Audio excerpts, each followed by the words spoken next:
يا أيها الذين آمنوا إن تنصروا الله ينصركم ويثبت أقدامكم.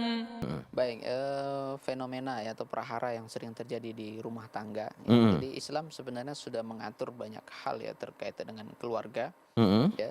Dan salah satu jalan yang memang kita tahu ya sesuatu yang dibenci tapi halal atau boleh dilakukan yaitu cerai kan begitu. Mm. Tapi tentu dengan memperhatikan jalur-jalur atau koridor dalam syariat ya. Kalaupun cerai ya tentu dengan cara yang baik begitu. Iya. Nah, dalam kondisi seperti yang disampaikan oleh penanya tadi ya, seorang istri memang tidak punya hak cerai, tapi dia punya hak khulu, meminta untuk diceraikan. Dan Iya. ini bisa diangkat ke pengadilan.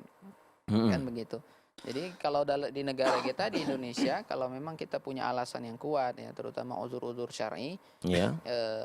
untuk meminta cerai, kita bisa mengajukan cerai tersebut ke pengadilan agama ya kalau kita di negara Indonesia ini. Iya, betul. Dan dalam kondisi seperti yang ditanyakan oleh penanya tadi ya tentu sang suami ketika tidak memenuhi hak istri atau bahkan menzoliminya tentu jelas ini dia akan mendapatkan dosa yang besar kan begitu.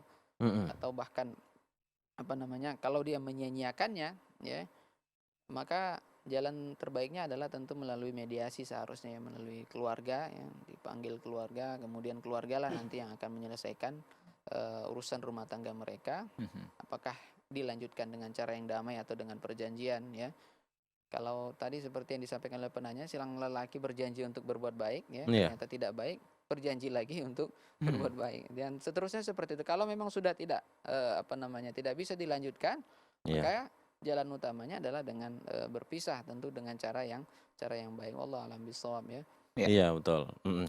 Dan di sinilah musuh-musuh Islam, terutama di beberapa golongan itu Iya. menyerang Islam karena Islam itu bermudah-mudahan cerai. Oh, Padahal gitu. itulah solusi. Solusi ya. Terakhir ya kan. Iya, betul. Karena kalau misalnya kejadiannya seperti ini, si wanita dizolimi, ini kan termasuk hak wanita, Pak Ustadz ya. Benar. Dia hidup dengan orang yang menzoliminya gitu. Padahal nggak ada hubungan darah sama sekali kan. Iya, Maka di sini hak dia untuk merdeka istilahnya. benar. Iya, karena nggak mau berubah.